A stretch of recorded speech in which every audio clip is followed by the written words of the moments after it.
You're watching How Leap. Let's set a liquid glass icon on your iPhone with iOS 26. This effect requires using the Shortcuts app to create custom app icons.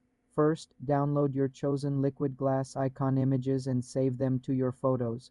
Open the Shortcuts app and tap the plus icon to create a new shortcut. Tap Add Action. And search for Open App.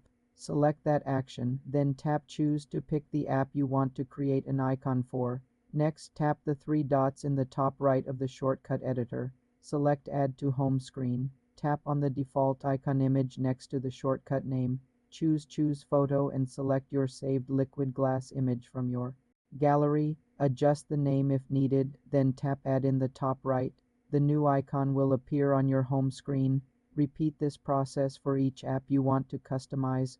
Note that these shortcuts will briefly open the Shortcuts app before redirecting to your app, which is a current limitation. To organize, you can place these new icons in a folder or on a separate home screen page.